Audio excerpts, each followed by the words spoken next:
Steve Evans, will start with looking back again to what was a frustrating evening against Reading. Yeah, it was a really good performance. People who are not at the game from a distance will look and say, what happened there? What happened there is we missed a succession of chances.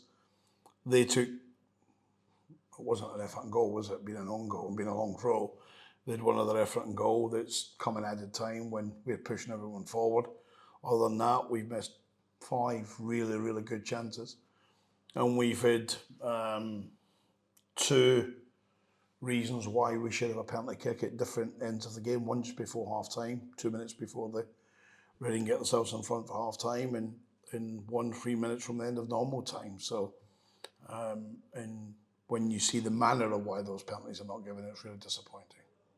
And has there been any sort of comeback? Because I know you were quite vocal afterwards. Well, I had a chat with the referee who was absolutely convinced, as he should be, absolutely adamant that there were not penalties. I don't think he'd have been so hot on that when he'd have gone home and looked at it and had his frosties. I think Wednesday morning his frosties might have been half up his nose and half in his mouth, but shell shock. We sent our clips to the EFL on Wednesday morning. And the one thing I've always maintained is you get absolute integrity and honesty back from Mike Jones and Steve Dunn and Paul Taylor, real good guys who have officiated at the top level. I'll just start with this first paragraph in the email. At 41 minutes, there is no doubt. It's a clear and obvious handball and it's a penalty. We didn't get it. So, listen, I'll bear no more frustrations than a lot of managers. I think the difficulty that we've got in the EFL is the standard. I think when I look at the heights of the Premier League, we're still seeing the best, the Olivers and the Taylors, and that's still getting it wrong. It's going to VR on a regular basis. And until such times as the VAR down the leagues, that might be never, given the cost. There are always going to be problems. So my, at times, frustrations are taken out with the likes of Mike Jones and Howard Webb. But as a person, my humbleness goes out to them because it's no different to a football manager. You can only work with what you've got. And I think what we're starting to see in the EFL now, to finish on referees at this point, is that there's some really good ones that when you just see the name, the guy could come and not have a good game, but you don't blink, and you see other names and you almost like close your eyes in frustration. And I'm not alone. That's part of when us as managers get together and we discuss referees. Of course we do. We discuss who we thought was good, who wasn't so good, and so we just need that for the game to mature and improve. We need those performance levels to be better. Notwithstanding that, we have to focus on our own team and focus on getting things right. So even allowing for the 2 penalty kicks that we didn't get, our real disappointment doesn't lie in that area because we move on from that, or you pretend nuts. We focus on the chances we missed, and we focused on the opportunities to how we're going to try and get the lads to work harder on the training ground to improve the levels, to take those chances and to create further opportunities when we got ourselves in great areas. A game we had absolute total dominance. But at the other end, I've been in the other end when I first came into this football club. We were struggling for points like Reading have been. So I have absolutely every reason to have a little smile to myself how they celebrated, because we were doing that 18 months ago. And yeah, so it's about controlling the controllables, isn't it? And when you talk about those chances, you said it was normally reliable strikers who would normally take them. That was a quote on Tuesday night. And Jamie Reid, yes, but Vale Oliver could have done with a goal just to get off the mark. Yeah, he needs to go. Big man needs to go. Well, when we signed Vale, we always knew there was going to be periods of frustration because the big man was out for 8-9 months. And before that, I hardly played a game at Bradford anyway. If you're Bradford City's point of view, you're thinking, why have we got Vale Oliver in the building? They just didn't play him. A couple of different managers. Then the big man had injury that got misdiagnosed and all sorts of stuff. Again, nothing to do with Bradford. This is external people. So we knew there'd be a little bit of frustrations, but Vale Oliver can score goals 100%. 22, 23 goals from each Gillingham in a season where we're almost in a similar position, similar to this stage of the season as well. So that will come. And Jamie Reid's always going to miss chances. He scored a really good finish at Wigan and missed a simple chance early in the second half.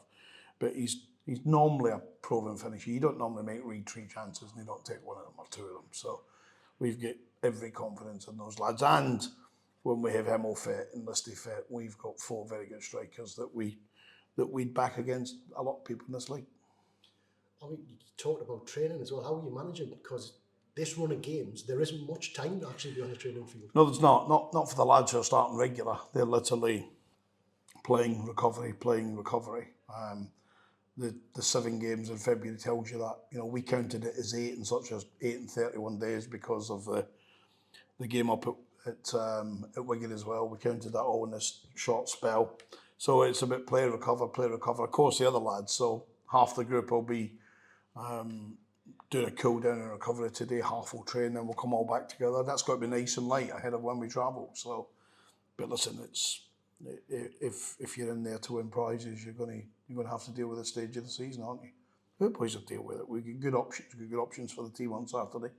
We get good options to even leaving some people behind, but we're going to need those options with the amount of games we got February and March.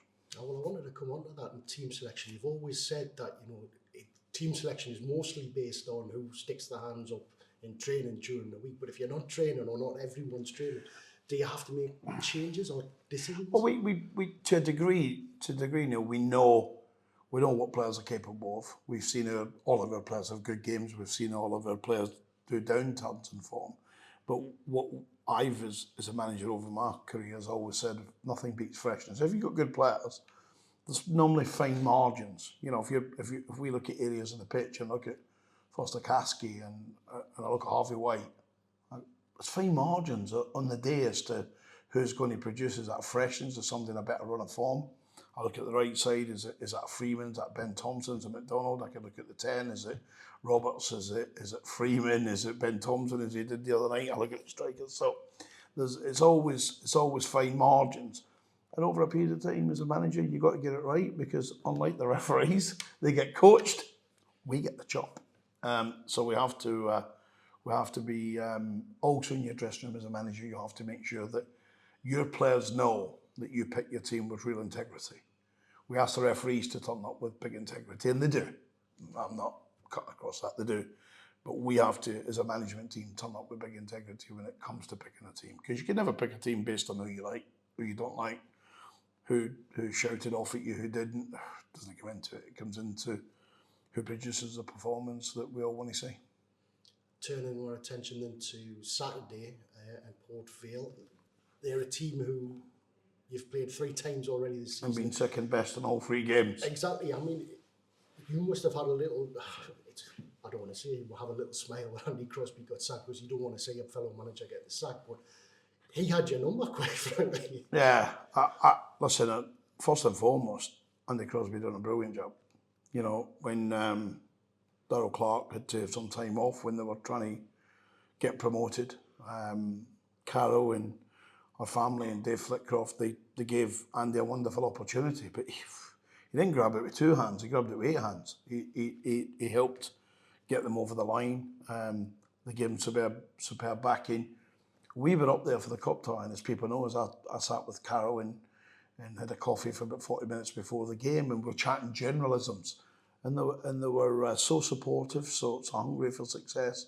But like everyone, like we speak, I heard Andy Crosby a couple of weeks ago talking about some big decisions that are going against his team over 2 or 3 weeks. And then loses his job. And that's my point about managers lose jobs. Referees get a coaching opportunity. And that's why we need an improvement at that side of the game to help managers stay in jobs and earn a living for their families, because that's what they do. But you're right, 3 games we've played them, 3 times we've been second best, and we know we need to be a lot better on Saturday because they've still got the same players. And I presume you've had a chance to look at their game on Tuesday night. They lost to Leyton Orient. Leyton Orient side were banging form. Did you learn anything different from that match? The only thing I've learned that perhaps Carol needs to spend a few quid on the pitch up there. No, listen, it wasn't that. Although when I looked at Burton Albion's pitch, which is normally a carpet, and it was off with the weather and the rain. Spoke to Neil Harris at Cambridge. He told me after 10 minutes what their pitch had become like.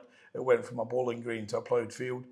No, I think what do we learn? We learn that we need to be much better in any other game we played Port Vale to add a point or 3. And we've got massive respect for what they're about. One thing I noticed when we were up there for the replay was just how wide that pitch is. Does that change your thinking when it comes to tactics?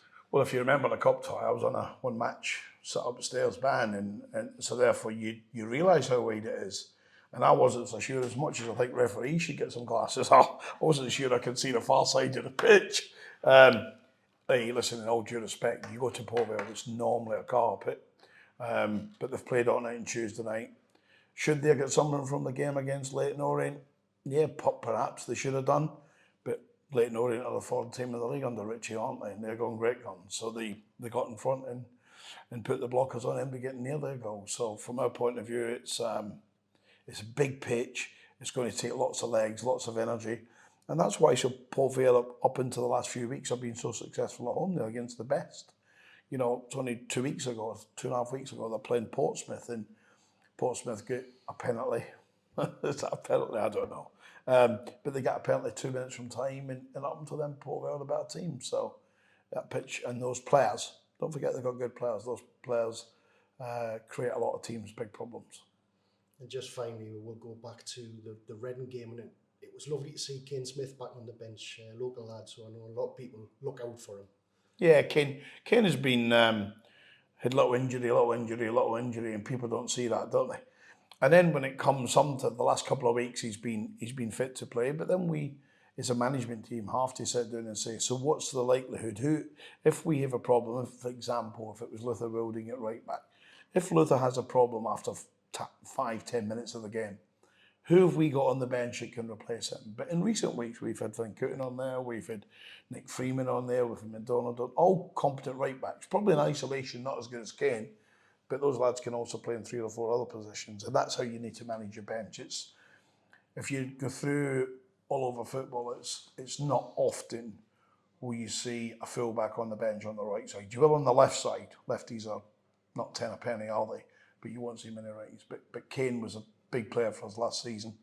People forget how many games he probably contributed and started in League Two, and it's why we've been frustrated, but none more so on the kid himself. He's gone through the mill, we niggle, nothing serious, but niggle, goes out, train another little niggle, and that's not been good. But he comes in every morning with a wonderful smile.